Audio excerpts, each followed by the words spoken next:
Okay.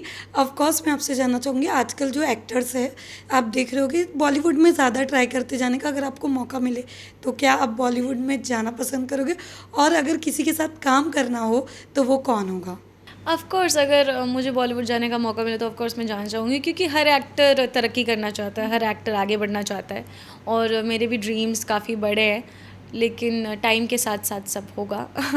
और अगर मुझे मौका मिलता है किसी के साथ काम करने का, तो मैं शाहरुख खान के साथ काम करना चाहूँगी ऑफ़ कोर्स, क्योंकि वो बहुत ही ऐसे एक्टर हैं जिनको मैं बहुत एडमायर करती हूँ। उन्होंने अपनी जर्नी जैसे तय की है, कहाँ से कहाँ पहुँचे हैं वो, तो उनको देख के लगता है कि जब ये इंसान यहाँ से यहाँ पहुँच सकता है तो हम क्यों नहीं। हम तो फिर भी बहुत ऐसी जगह हैं जहाँ पे हम स्टेबल हैं एटलीस्ट। वो इंसान तो स्टेबल भी नहीं था, मतलब ऐसी जगह से आके फिर इतनी स्टेबिलिटी पाना, इतने लोगों का दिल जीतना, और इतने लोग, मतलब लोग उनके लिए पागल है, उससे बड़ा और क्या होगा। ऑफ कोर्स इसके अलावा जो हमारा टेलीविज़न इंडस्ट्री है, इसमें काफ़ी बदलाव आए हैं। लोग टीआरपी पे चले गए, बाकी काफ़ी कुछ समय पहले लोग ये कहते थे कि पहले आर्टिस्ट को वक़्त मिलता था। आपसे जानना चाहूँगी, क्या आपको भी ये सारे बदलाव दिख रहे हैं?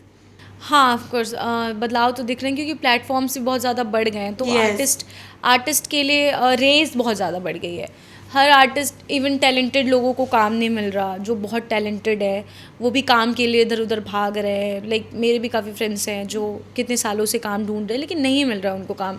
भले ही वो बहुत अच्छे एक्टर्स हैं, थिएटर बहुत कर रखा है उन्होंने, लेकिन आर्टिस्ट के लिए क्या हो गया ना कि उनको उनके लुक्स के बेसिस पे कहीं काम मिल जाता है, तो इट्स अबाउट लक ऑल्सो, कि अगर आपका लक आपके साथ नहीं है तो फिर आप बहुत वैसे हो जाते हो कि आपको काम नहीं मिलता। बहुत सारे आर्टिस्ट ऐसे हैं जो बहुत अपने घर चले जाते हैं थक हार के बेचारे, और क्या करेंगे, क्योंकि इतने प्लेटफॉर्म्स बढ़ गए हैं, इतना कंपटीशन बढ़ गया है, जो अपने आप को मेंटेन नहीं रख सकते, जो एज एन एक्टर आपको अपने आप को मेंटेन रखना है, क्योंकि हम ऐसे फील्ड में हैं जहाँ पे हमें अगर पैसे ना भी हो तो हम वो दिख नहीं सकता कि हमारे फेस पे कि हमारे पास पैसे नहीं है, या हमारे पास हम 2 दिन से भूखे हैं। तो एक्टर ऐसा ही होता है इंसान, कि वो दिखा नहीं सकता कि उसके लाइफ में क्या चल रही है, भले ही आपके घर पे कितनी भी प्रॉब्लम्स हो, आपको स्क्रीन पे वो नहीं दिखना चाहिए। तो कई बार मेरे साथ भी ऐसा होता है कि मेरे दिमाग में कुछ और ही चल रहा है, तो लेकिन वहाँ पे आपको प्रेजेंट रहना होता है, वहाँ पे आपको अपने इमोशंस छुपाने होते हैं, भले ही आपके इमोशंस कुछ और ही चल रहे होते हैं।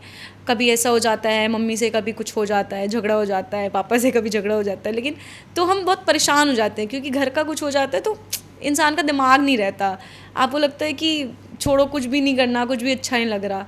लेकिन स्क्रीन पे जब हम आते हैं तो वो हमारे चेहरे पे दिखना नहीं चाहिए, उस टाइम पे हमें वहाँ प्रेजेंट रहना पड़ता है, तो एक्टर्स के लिए ये बहुत चैलेंजिंग भी है। आपने कब सोचा था कि आपको ब्लॉगिंग करना चाहिए? व्लॉगिंग तो मैंने बहुत टाइम से अभी कर रही हूँ मैं, मतलब यस।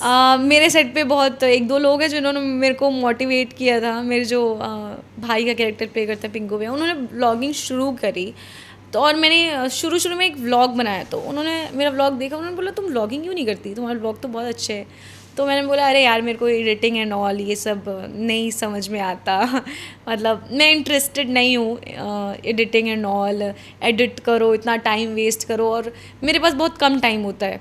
मैं सुबह उठती हूँ, जल्दी से फ्रेश होती हूँ, शूट पर भागती हूँ, रात को आती हूँ, खाना खाती हूँ, सो जाती हूँ, मेरे पास इतना ही टाइम है। और लेकिन अभी मैं कुछ नया एक्टिविटी एक्सप्लोर कर रही हूँ, कुछ नई नई चीज़ें करने की कोशिश कर रही हूँ, क्योंकि ये तो हमेशा ही चलता रहेगा।